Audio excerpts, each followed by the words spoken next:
There's a lot to be said about prayer and fasting. I'm going to cover some scriptural points. We're going to look at the most ancient Aramaic Hebrew pictographic letter forms, the odiot, concerning the words that we see in English as prayer and as fasting. And also I'm going to point at some other resources for you to check out. Say your prayers tonight. Don't miss out on the love He provides. Say Shalom, my friends. I want to talk to you about fasting first, and then I'm going to talk to you about prayer. So to start off with, concerning fasting, the Torah requires prayer and fasting for one occasion only, and that is for what is commonly called the Day of Atonement, known as the Fasting Day. You can see that in Jeremiah chapter 36, verse 6. Prayer and fasting are done in times of distress or for events of great importance. Fasting is not about dieting. It's not about depriving yourself.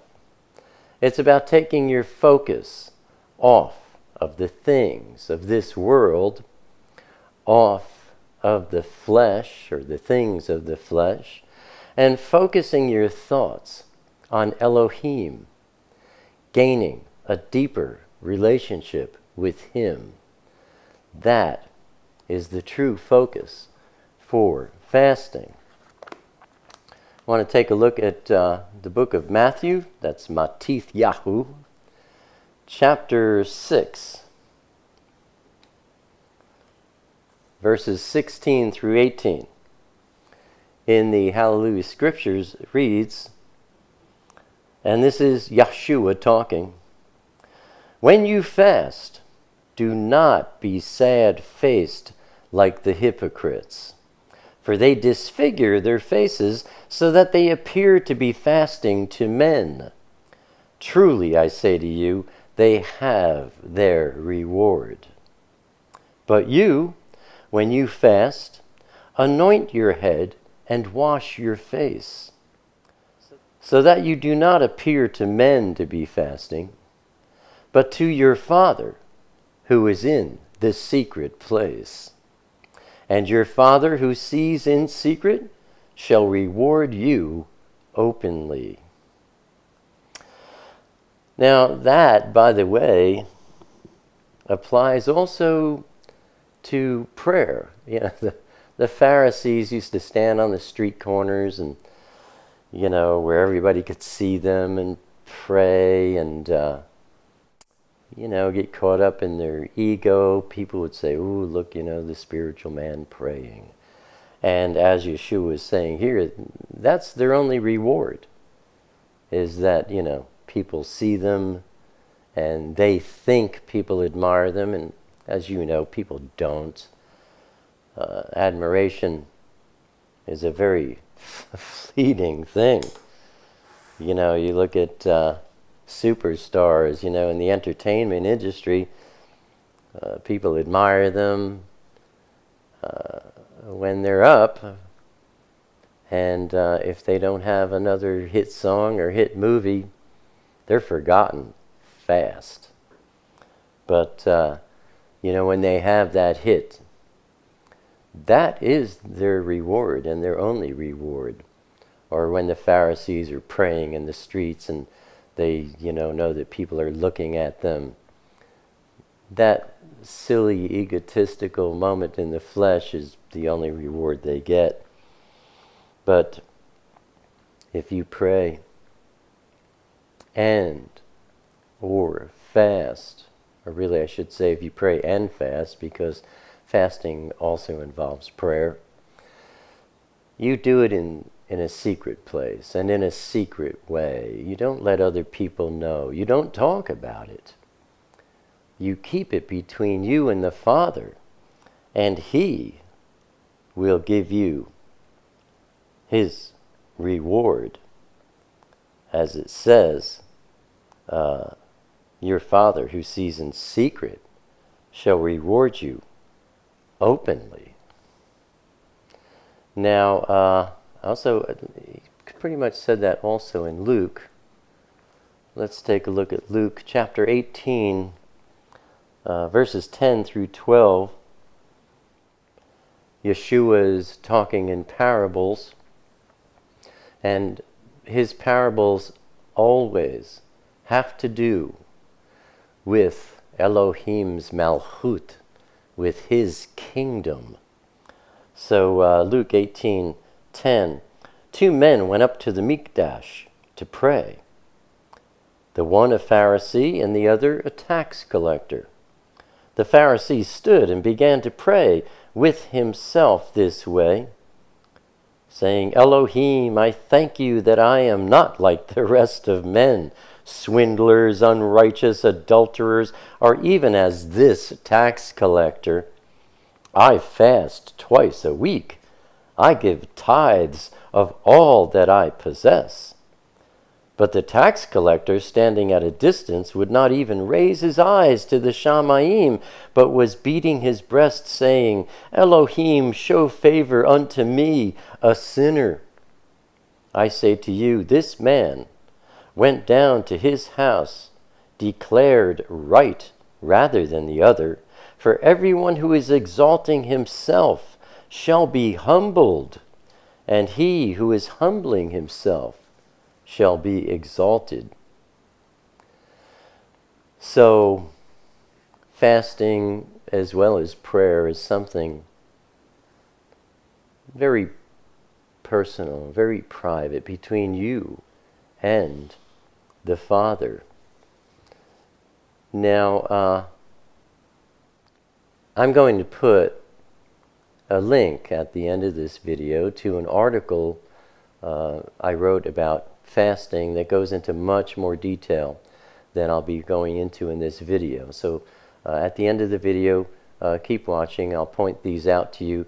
You can click on the link and read a more in-depth article. But basically what I want to say about fasting is, before you attempt fasting on your own, be sure that you are aware of your personal health.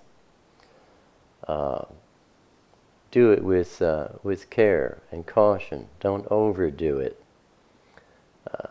If you've not done it before, I think a simple way is to just fast one meal instead of having a meal during the day.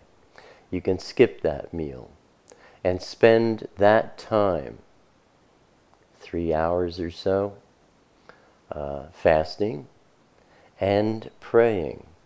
Fasting, is very healthful. It gives your cells and your organs a time to breathe, to catch up, and to restore themselves. It brings your spiritual nature to the forefront. It's a way of seeking Elohim for answers to your own or to someone else's problems. And it's a way of subduing your flesh. My favorite scripture about fasting is in the book of Yeshayahu, Isaiah, chapter 58, and starting with verse 6, it reads, Is this not the fast that I have chosen, to loosen the tight cords of wickedness, to undo the bands of the yoke, to exempt the oppressed, and to break off every yoke? Here is a list of the things mentioned in Isaiah chapter 58, verses 6 through 14, that Isaiah points out as the benefits to fasting. Back to verse 7, Is it not to share your bread with the hungry, that you bring to your house the poor who are cast out, when you see the naked and cover him, and not hide yourself from your own flesh? Then your light would break forth like the morning, your healing spring forth speedily, and your righteousness shall go before you. The esteem of Yahweh would be your rear guard.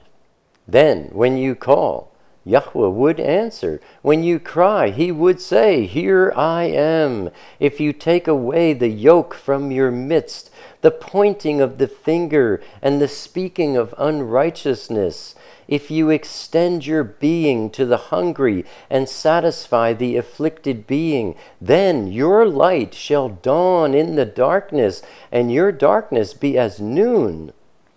Then Yahweh would guide you continually and satisfy your being in drought and strengthen your bones, and you shall be like a watered garden and like a spring of water whose waters do not fail. And those from among you shall build the old waste places. You shall raise up the foundations of many generations, and you would be called the repairer of the breach, the restorer of streets to dwell in. If you do turn back your foot from the Shabbat, the Sabbath, from doing your pleasure on my Kodesh day, and shall call the Sabbath, the Shabbat, a delight, the Kadosh of Yahweh, esteemed, and shall esteem it, not doing your own ways, nor finding your own pleasure, nor speaking your own words, then you shall delight yourself in Yahweh. And I shall cause you to ride on the heights of the earth and feed you with the inheritance of Yaakov, Jacob, Israel, your father, for the mouth of Yahweh has spoken. So, fasting,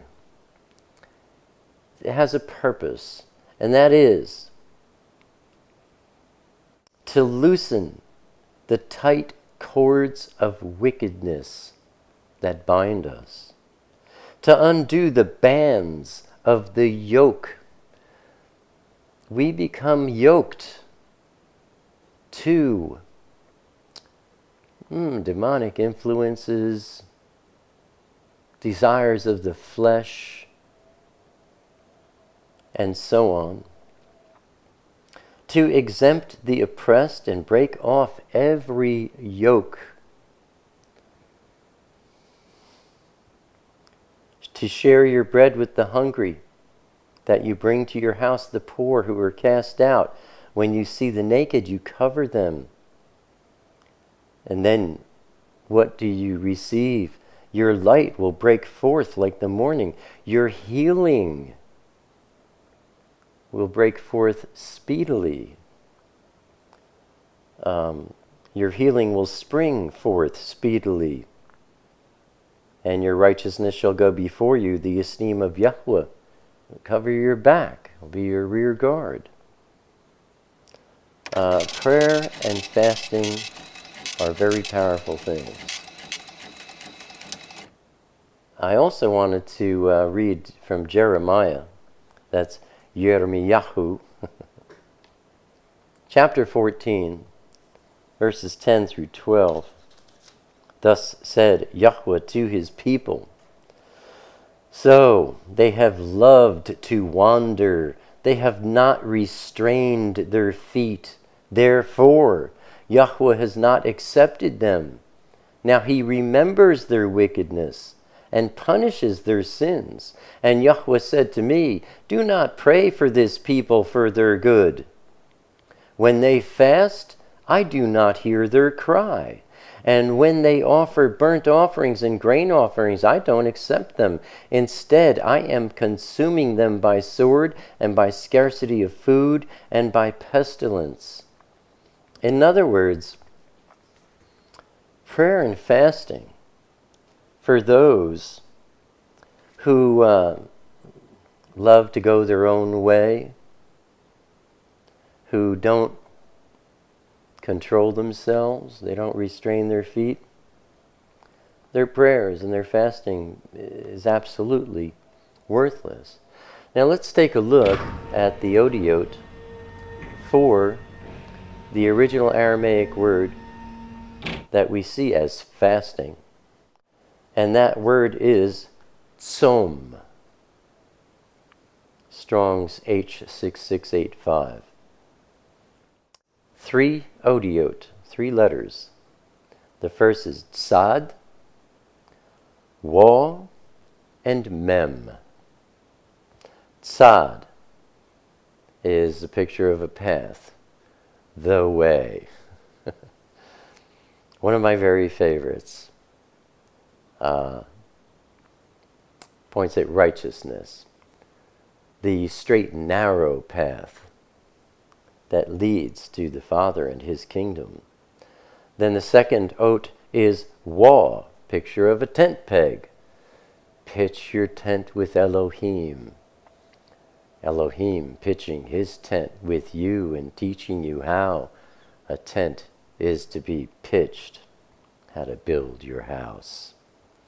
And the last oat is mem. It's a picture of water, represents the blood of Yeshua, represents the Word, and has to do with questioning things. So here, fasting. Number 1, tzad, picture of the path. It's a way of getting back onto His path, the way, and off of our own paths, going our own ways. It's a way of building up our own righteousness. And then wa, it is an act of pitching your tent with Elohim, because you're spending time seeking Him. You're spending time forgetting about the tent that's being built in this world and focusing on pitching your spiritual tent with Him. And mem has to do with the Word, the blood of Yeshua, which brings us salvation. And mem means to question. So, you're fasting, you're in a time of prayer, you're questioning a particular concern in your life, you're talking to the Father about it, and you're not eating for a period of time. You feel your hunger, and you suppress that hunger, you suppress the flesh, and this causes your spiritual nature to swell, and can very readily bring on revelation that you will not get when you're busy about the things of the world. Your walk with Elohim must be sincere, as we saw in Jeremiah 14, verses 10 through 12. If you look at the book of Acts, chapter 23, verse 12, you see a group of men tried to twist Elohim's arm with fasting. It didn't work. In 1 Corinthians chapter 7, verse 5, we see that fasting blocks Satan's temptations. And in Matthew chapter 17, verse 21, we see that sometimes the only way to cast out demons is by prayer and fasting. So, fasting is something you can do in the interest of going before the Father, maybe with a health concern of your own, a health concern of someone else, or a way of going before the Father to call out to Him about a problem you have, or to call out to Him about a problem someone you love has, or to call out to Him about the problems of others that you're aware of. Now we turn to prayer. The first mention of prayer occurs in 2 Samuel chapter 7, verse 27, where Yahweh says, I build you a house. And because Yahweh said that, Samuel took to prayer. I build you a house, I pitch a tent with you. Prayer. I'm going to provide a link also at the end of this video for you to take a look at. That'll take you over to erfministries.com, where my good friend Scotty Clark has provided a page on his website where you can request prayer for yourself or for someone you know or for others. But I want to encourage you also, if you have a calling, if you feel a strong desire in your heart to pray for others, perhaps you are a prayer warrior, and you might consider praying for others, fasting for others. But if that's not your calling and you need prayer, or you know someone that does, Scotty has provided a wonderful source for you to go to. And he has a prayer warrior that will take your email and pray for you. Let's take a look here at the odiote for the word that we see in English as prayer. And that word is tefillah. It's spelled Tau, Pei, Lamed, He. Tau and Pei is Tef, Lamed, Il, He, Ah. Tefillah.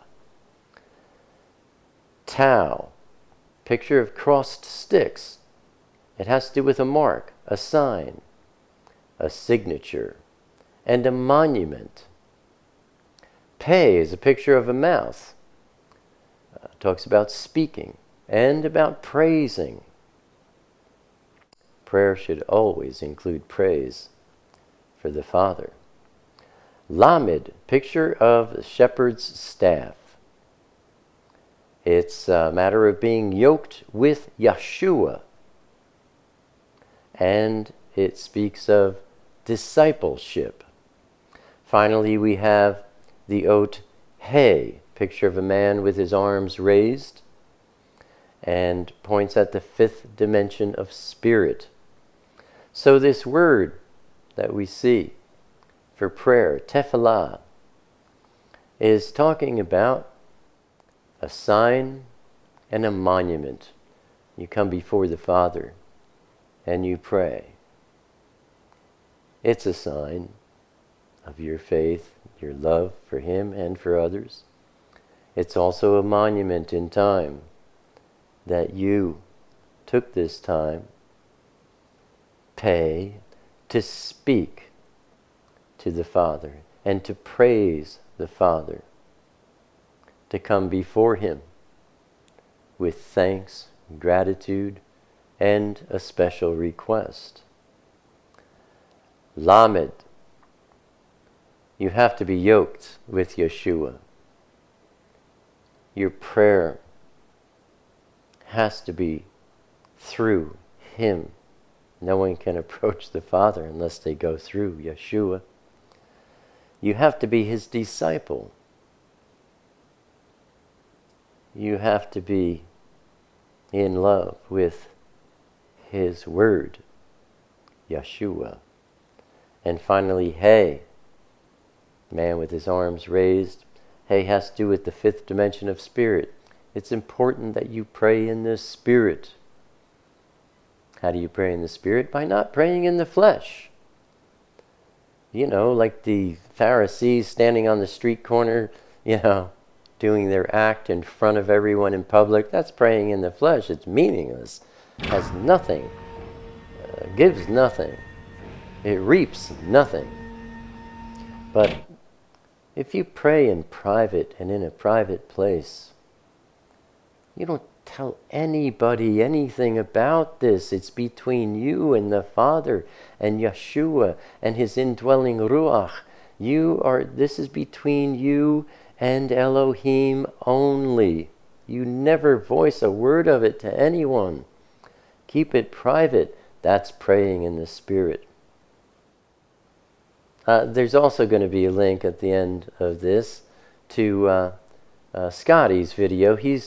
We both decided we would do videos this week on the same subject. We were talking on the phone, and Scotty says, he says, you and I, pretty happy people. We have it pretty good. And that's not so with a lot of people. A lot of people have some serious problems, health concerns that are very serious and cause, great sorrow and suffering in their lives and in the lives of their loved ones. There are people out there that are having a hard time in a lot of ways, trying to find the way, trying to find their relationship with Elohim and being attacked for it and so on.